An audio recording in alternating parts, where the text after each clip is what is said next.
America का Trump प्रशासन लगातार कई देशों को टारगेट कर रहा है।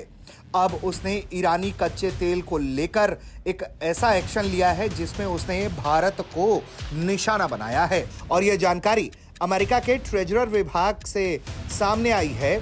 और जानकारी यह दी गई है कि प्रतिवर्ष लाखों बैरल ईरानी कच्चा तेल चीन भेजने में मदद करने वाले व्यक्तियों और टैंकरों पर नए प्रतिबंध लगाए गए हैं। यह कदम ऐसे वक्त में उठाया गया है जब अमेरिकी राष्ट्रपति डोनाल्ड ट्रंप ने हाल ही में ईरान के तेल निर्यात को शून्य करने की कसम खाई थी। देश को परमाणु हथियार प्राप्त करने से रोकने का यह प्रयास किया जा रहा है।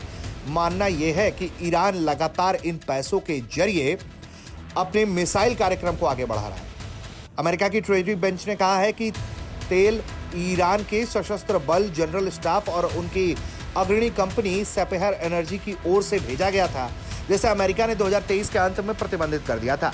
यह प्रतिबंध चीन, भारत और संयुक्त अरब अमीरात के साथ साथ कई जहाजों सहित अधिकार क्षेत्र को लक्षित करता है।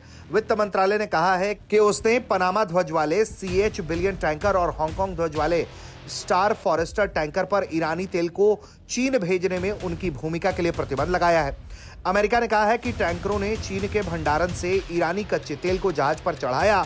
ये ईरान की सेना से जुड़ी एक योजना का हिस्सा था जिसे तेल की बिक्री से मुनाफा कमाने के मकसद से किया जा रहा था। प्रतिबंधों के तहत इन व्यक्तियों और संस्थाओं की संयुक्त राज्य अमेरिका में स्थित किसी भी संपत्ति तक पहुंच को रोक दी गई है और अमेरिकी विदेशी सहायता पर भी रोक लगाई गई है। विदेश विभाग के प्रवक्ता की ओर से कहा गया है कि हम शासन को उसकी अस्थिरकारी गतिविधियों और सभ्य विश्व के लिए खतरा पैदा करने वाले परमाणु हथियार की खोज के लिए जवाबदेह ठहराने के लिए अपने पास उपलब्ध सभी साधनों का इस्तेमाल करेंगे। यानी कि ईरान मिसाइल कार्यक्रम को आगे ना बढ़ा पाए और पैसे ना बना पाए, इसे रोकने के लिए अमेरिका हर तरह के कदम उठाने को तैयार दिखाई पड़ता है। प्रतिबंधों में ईरानी नागरिक आराश लावलीन को भी शामिल किया गया है, जिसके बारे में अमेरिका का कहना है कि उसके सेपेहर को सहायता प्रदान की थी। अमेरिका ने Marshall Ship Management Private Limited को भी प्रतिबंधित किया है। इसके अलावा Young Folks International Trading Company and Limited और लकी ओशन शिपिंग लिमिटेड को ईरान में पेट्रोलियम क्षेत्र में परिचालन करने के लिए नामित किया गया है। अमेरिका में सत्ता में आने के बाद से डोनाल्ड ट्रंप ने ईरान पर नकेल कसनी तेज की है और यही वजह है कि भारत संग उसकी दोस्ती पर भी वो वार कर रहा है। अमेरिका ने ईरान के चाबहार पोर्ट पर भारत को दी गई छूट को भी खत्म करने का फैसला किया है। वहीं अब भारत की कंपनी मार्शल शिप मैनेजमेंट और एक नागरिक पर भी उसने बैन लगाया है।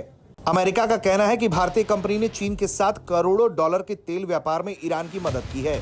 अब ऐसे में आने वाले दिनों में देखना होगा कि इस पूरे प्रतिबंध को लेकर भारत का रुख क्या रहता है और ईरान और चीन इस पूरी कार्रवाई पर क्या कुछ कहते हैं। ब्यूरो रिपोर्ट, भारत तक।